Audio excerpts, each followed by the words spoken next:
নমস্কাৰ, আজিৰ খবৰৰ সমূহ দৰ্শকক স্বাগতম জনাই আৰম্ভ কৰিছোঁ আজি সন্ধিয়াৰ 7টাকৈ গুৰুত্বপূৰ্ণ খবৰ। আজি সন্ধিয়াৰ প্ৰথম গুৰুত্বপূৰ্ণ খবৰটো হৈছে পৰাপক্ষত ঘৰৰ পৰা নোলাব। গৰমৰ বাবে প্ৰাণ হেৰুৱাইছে আজিৰ দিনত 3জনকৈ লোকে।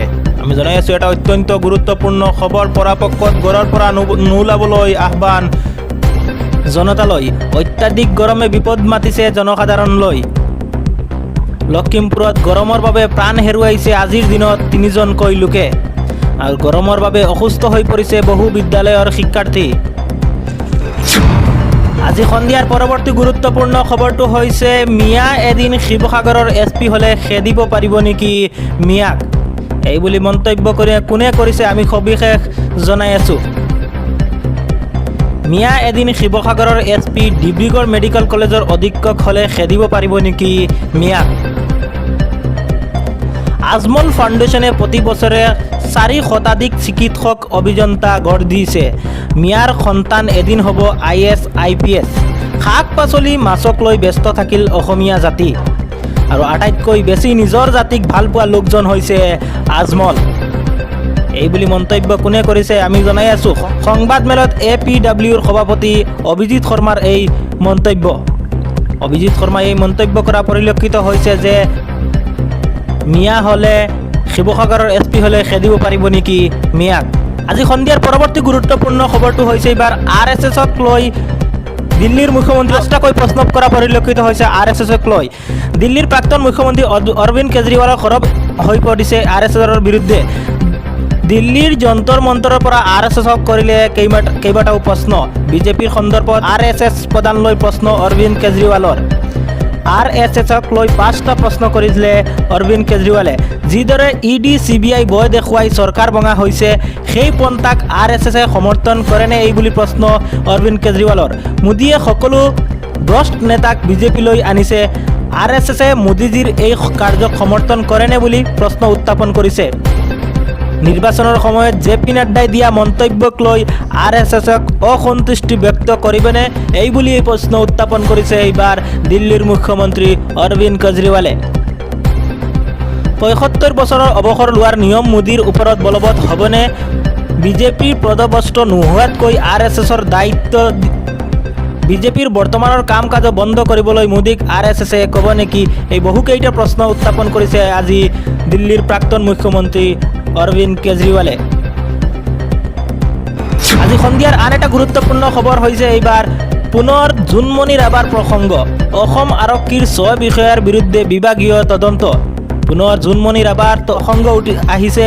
অসম আৰক্ষীৰ 6 বিষয়াক ইতিমধ্যে তদন্ত আৰম্ভ কৰিছে। জোনমণি ৰাভাৰ ৰহস্যজনক মৃত্যুৰ তদন্ত গাফিলতি কৰা 6 আৰক্ষী বিষয়াৰ বিৰুদ্ধে বিভাগীয় তদন্ত ঘোষণা কৰিছে ইতিমধ্যে। CBIয়ে সমগ্ৰ ঘটনাৰ প্ৰতিবেদন দাখিল কৰিছিল কেন্দ্ৰীয় গৃহ মন্ত্ৰালয়ত। আৰু জখলাবন্ধাত ৰহস্যজনকভাৱে মৃত্যুক সাৱটি লৈছিল প্ৰয়াত SI জোনমণি ৰাভাই। অসম আৰক্ষীৰ 6 গৰাকী বিষয়াৰ বিৰুদ্ধে বিভাগীয় তদন্ত ঘোষণা কৰিছে ইতিমধ্যে।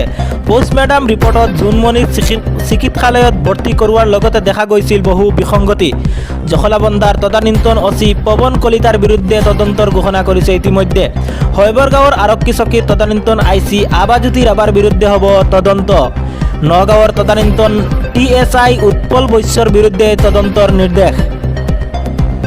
জখলাবন্ধাৰ SI জাকাৰিয়া চৌধুৰী, কনিষ্টেবল ৰেব বৰুৱা, মজিবুৰ ৰহমানৰ বিৰুদ্ধে তদন্তৰ ঘোষণা কৰিছে। জোনমণি ৰাভাৰ ৰহস্যজনক মৃত্যুৰ তদন্তৰ গাফিলতি কৰা 6 আৰক্ষী বিষয়াৰ বিৰুদ্ধে বিভাগীয় তদন্ত ঘোষণা কৰিছে ইতিমধ্যে। আৰু জোনমণি ৰাভাৰ হত্যা কৰা হৈছিল বুলি বহু অভিযোগ উঠিছিল। আৰু ইয়াৰ পিছতে ইতিমধ্যে 6 গৰাকী আৰক্ষীৰ বিৰুদ্ধে তদন্তৰ অভিযোগ উত্থাপন হৈছে। সন্ধিয়াৰ আন এটা গুৰুত্বপূৰ্ণ খবৰ হৈছে এইবাৰ দুৰ্গা পূজাৰ পূৰ্বে বাংলাদেশে প্ৰত্যাহাৰ কৰি নিষেধাজ্ঞা জাৰি কৰিছে ভাৰতলৈ প্ৰেৰণ কৰা 3000 টন হিলচা মাছ।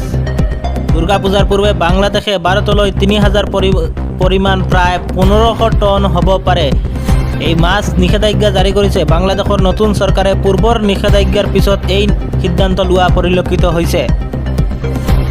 আৰু বাংলাদেশত মহম্মদ ইউনুছৰ নেতৃত্বত অন্তৱৰ্তীকালীন চৰকাৰে হিলচাক কূটনীতিক পুনৰ পথলৈ আনিছে।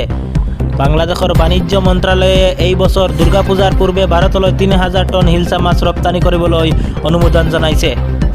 সন্ধিয়াৰ আন এটা গুৰুত্বপূৰ্ণ খবৰ হৈছে মুখ্যমন্ত্ৰীৰ বি টিমৰ এজেণ্ট ৰেজাউল কৰিম চৰকাৰ। ধৰ্ণা নহয় চেলফি উঠিবলৈ গৈছে এইবাৰ দিল্লীত ৰেজাউল কৰিম চৰকাৰ।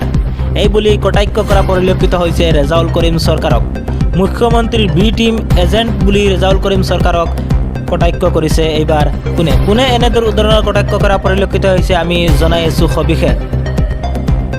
আমি জানাই আছোঁ এটা অত্যন্ত গুৰুত্বপূৰ্ণ খবৰ। মুখ্যমন্ত্ৰীৰ বি টিমৰ এজেণ্ট ৰেজাউল কৰিম চৰকাৰ যদি সঁচাকৈয়ে সংখ্যালঘুৰ নেতা দিল্লীত কিয় ধৰ্ণা দিছে এই বুলি মন্তব্য কৰিছে। উচ্ছেদ হৈছে সোণাপুৰত, চিঞৰিছে দিল্লীত। অসমৰ সমস্যাক লৈ অসমত আন্দোলন কৰক। দিল্লীত আন্দোলন কৰিবলৈ ক'ত টকা পাইছে সংখ্যালঘু নেতাই? যদি সৎ সাহস আছে দিল্লীত যাবলৈ ক'ত টকা পাইছে ৰাজহুৱা কৰক। এজন মন্ত্ৰীৰ পৰা টকা লৈ দিল্লীত আন্দোলন কৰিছে ৰেজাউল কৰিম চৰকাৰে। দিল্লীত খৰচ হোৱা 60 লাখ টকা ৰেজাউল কৰিম চৰকাৰৰ পৈতৃক সম্পত্তি নেকি এই বুলি প্ৰশ্ন উত্থাপন হৈছে। সংখ্যালঘু ঠেলাৱালা ৰিক্সাৱালা চান্দা লৈ বিলাসী জীৱন পালন কৰিব গৈছে এইবাৰ ৰেজাউল কৰিম চৰকাৰ। যন্তৰ মন্তৰ ধৰ্ণা দিবলৈ গৈ বিভিন্ন স্থানত এইবাৰ ৰেজাউল কৰিম চৰকাৰ। সংখ্যালঘুক দুখ সমস্যা লৈ দিল্লীলৈ যোৱা হ'লে ফলপূৰ্বক কিবা পোৱা গ'লহেঁতেন। এইবাৰ সংখ্যালঘু সংগঠনে টাৰ্গেট কৰিছে সংখ্যালঘু নেতাক। সোণাপুৰৰ উচ্ছেদক লৈ আমচুৰ প্ৰত্যাহ্বান ৰেজাউল কৰিম চৰকাৰক। সন্ধিয়াৰ আন এটা গুৰুত্বপূৰ্ণ খবৰ হৈছে এইবাৰ 25 ছেপ্টেম্বৰ পৰ্যন্ত ৰাজ্যত হ'ব মুষলধাৰ বৰষুণ। জাৰি হৈছে ইতিমধ্যে য়েলো এলাৰ্ট। এটা ভাল খবৰ, ৰাজ্যবাসীৰ কাৰণে এটা অত্যন্ত ভাল খবৰ। উৎকট গৰমৰ মাজতে ৰাজ্যবাসীৰ বাবে আহি পৰিছে এটা ভাল খবৰ, কিয়নো 25 ছেপ্টেম্বৰ পৰ্যন্ত ৰাজ্যত হ'ব ধাৰাসাৰ বৰষুণ। আৰু বতৰ বিজ্ঞান কেন্দ্ৰই জাৰি কৰিছে ইতিমধ্যে য়েলো এলাৰ্ট। কোন জিলাত হ'ব ধাৰাসাৰ বৰষুণ আমি সবিশেষ জনাই আছোঁ। কোকৰাঝাৰ, চিৰাং, বঙাইগাঁও, বৰপেটা, বাক্সা, কামৰূপ গ্ৰাম্য, নলবাৰী, কামৰূপ মহানগৰ, দৰং, ওদালগুৰি, মৰিগাঁও, শোণিতপুৰ এনেকুৱা ধৰণৰ বহু জিলাতে মুষলধাৰ বৰষুণ হোৱাৰ সম্ভাৱনা। 25 ছেপ্টেম্বৰলৈকে যোৰহাট, শিৱসাগৰ, ধেমাজি, ডিব্ৰুগড়, তিনিচুকীয়া মুষলধাৰ বৰষুণ হোৱাৰ সম্ভাৱনা আছে। আজিও হঠাৎ ৰাজ্যৰ বিভিন্ন প্ৰান্তত মুষলধাৰ বৰষুণ হৈছে বুলি জানিব পৰা গৈছে। কাছাৰ, শিলচৰ, নামনি অসমৰ বিভিন্ন প্ৰান্তত ধুমুহা বৰষুণে চলাইছে সংহাৰ। ৰাজ্যবাসীৰ কাৰণে আন এটা গুৰুত্বপূৰ্ণ খবৰ হৈছে এইবাৰ সাৱধান হওক, ৰাজ্যত কৰ্তন কৰা হ'ব লাখ লোকৰ আধাৰ কাৰ্ড। 1 অক্টোবৰৰ পৰা আধাৰৰ বাবে ৰাজ্যত আহিব নতুন নিয়ম। আধাৰ কাৰ্ডৰ বাবে 1 অক্টোবৰৰ পৰা ৰাজ্যত আহিব নতুন নিয়ম। আধাৰ কাৰ্ড লৈ ডাঙৰ ঘোষণা কৰিছে ইতিমধ্যে মুখ্যমন্ত্ৰী হিমন্ত বিশ্ব শৰ্মাই। আৰু 10 দিনৰ ভিতৰত ৰাজ্য চৰকাৰে জাৰি কৰিব আধাৰক লৈ নতুন নিৰ্দেশনা।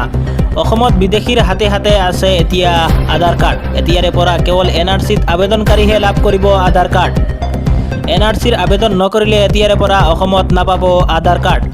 বিদেশীয়ে যাতে আধাৰ কাৰ্ড লাভ কৰিব নোৱাৰে তাৰ বাবে ৰাজ্য চৰকাৰে আনিলে এই কঠোৰ নিয়ম।